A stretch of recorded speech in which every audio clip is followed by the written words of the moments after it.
In today's video, we are going to look at finding the roots of the sum or difference of cubes. So the first thing that we need to know is our vocabulary. So the words roots is right here. So we need to know what roots is. So roots, let's just review. Roots means the same thing as finding the zeros of the function. Another word for zeros is x-intercept, and sometimes we have more than one. The way of writing an x-intercept is I have some value of x when y is 0. This also means the same thing as the solution of the function, and that also means where y equals 0. So we need to know that all these things mean the same thing. So that means when I'm solving means I want y to equal 0. So right here, if I were going to write this as a polynomial, I might say y is equal to 216x cubed plus 1, but I'm going to make y equal 0, so that's what happened here. Okay, the other thing I want to point out is let's think about standard form of a cubic function.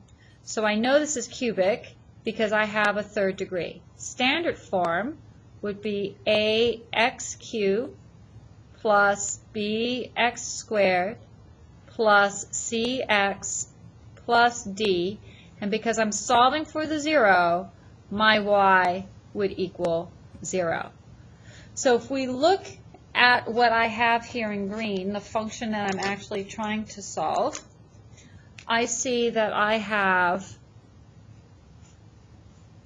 the first and the last terms of my standard form function. Still cubic though. It's cubic because my highest degree is 3.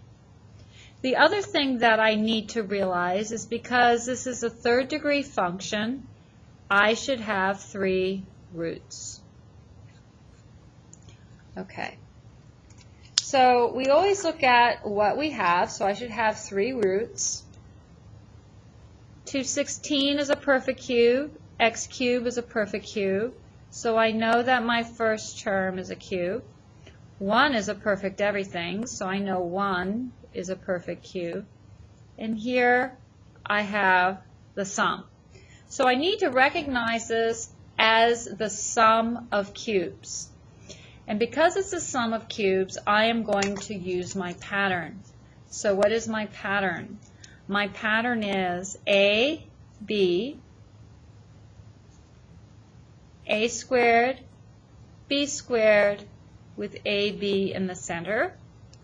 And then I have to remember SOAP. Same, opposite, always positive. So that has to do with the sign of the function. So the same would be plus. Opposite of a plus is a minus. And always positive. So that's my pattern. So now I have to figure out what my a's and b's are. So my a cubed is 216x cubed, and my b cubed is 1 because this is a cubed plus b cubed. So that means my a, I'm going to go ahead and I'm going to take the cubed root of 216, which gives me 6, and the cubed root of x cubed just gives me x. I also need a squared, which will give me 36x squared. Now I have b cubed equals 1. If I take the cubed root of b, I get 1. If I square b, I also get 1. So remember, the only thing that I'm really interested in here for my pattern are those numbers right there. So now I'm going to go ahead and I'm going to stick them into my pattern. So what do I have? A, which is 6x, plus b. b is 1. Then I'm going to have a squared. a squared is 36x squared minus a times b gives me 1 times 6x, which is 6x, and then plus b squared. Well, b squared is 1. So what I'm going to discover is if I were to actually graph this function, that on my x-axis, my function is going to look something like this, which means I only have one x-intercept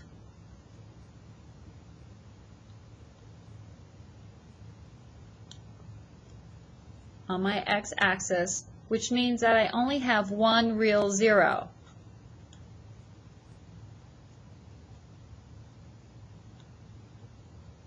So if I have one real zero and I need to have 3 roots, that means I must have one real zero plus 2 imaginary. And we can see right here, this is going to give us our real zero. And this here is going to give me my 2 imaginary roots for a total of 3. So let's just go ahead and get our real zero first.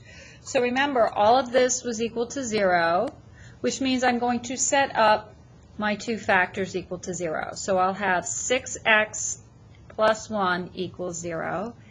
And then I'm going to write this over here. I'll write it here. 36x squared minus 6x plus 1 equals 0. So I'm setting both factors equal to 0. This one is easy to solve. It's an algebra 1 problem. So now I'm just going to solve for x. So I get x is equal to negative 1/6. So that one there is my one real root.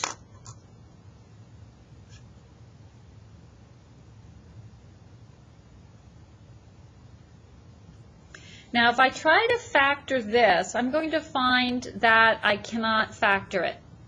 I'm going to get stuck, which means I have to do the quadratic formula for this.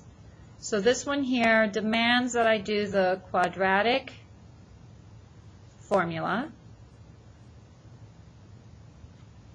Notice that it is a quadratic, and my quadratic formula is x equals negative b plus or minus the square root of b squared minus 4ac, all divided by 2a. So the one thing I want you to be very careful of is that this b should always be in parentheses. In fact, I like to put parentheses around all of my variables. So now we have to figure out what a, b, and c is. So if I were to write ax squared plus bx plus c, I can clearly see the coefficients of each of these terms. So I know that a is 36, b is negative 6, and c is 1. So let's go ahead and simply put those into our quadratic formula. And I'll get x is equal to negative b. Be careful. Notice b is negative, and this negative is from our formula, plus or minus the square root of b squared minus 4ac, kind of ran out of room there a little bit. This whole thing is on top of the fraction bar times 2a. So as I've shown you before, we are going to simplify this in a certain way. I don't want a decimal as an answer. So I'm going to go to my regular screen, and I'm going to put in just the discriminant. And the discriminant is just that part underneath the radical without taking the square root. So I'm going to put in parentheses, -6 squared minus 4 times 36. I don't really need to multiply by 1, but I'm going to, just for the sake of ease of understanding. And so that gives me -108. That is a number underneath my radical. So when I simplify this, I get x is equal to negative is a positive, plus or minus the square root, -108, and this is all over 72, because that's what 2 times 36 is. So now I need to simplify that radical. So notice that this number here is a number that I did in yellow. So now what I need to do is I need to simplify this. So let's go ahead and simplify the square root of -108. Well, if I remember, the square root of -1 is I. So then that leaves me with the square root of +108. So now I have to figure out what my factors are of 108, one of which is going to be a perfect square. So if I go in my calculator in the y equals and I put 108 divided by all the numbers in the universe, I'm going to get my factors. So I'm going to look for the largest perfect square, and here I can see 36 is my largest perfect square. So I know 3 times 36 is 108. So this is the same thing as the square root of 3 times 36. And that I is just coming down for the ride. So this is the same as the square root of 3 times the square root of 36. And of course, that I is still there. My perfect square is this. Square root of 36 is 6, and the square root of 3 is simply the square root of 3. And then this I, we're going to put this down here behind it. So this is taking the place of what I circled here. So let's rewrite this. This is going to be x is equal to 6 plus or minus 6 square root of 3i, all divided by 72. Well, 6, 6, and 72 are all divisible by 6. So that means we get x is equal to 1 plus or minus the square root of 3i all over 12. So this here is my other solution. And I just want to point out that these are two numbers. So this could be written as x equals 1 plus the square root of 3i over 12, or x equals 1 minus the square root of 3i all over 12. And so this here shows me that I have two imaginary roots for a total of 3 roots. So what's my answer? Right here are my answers.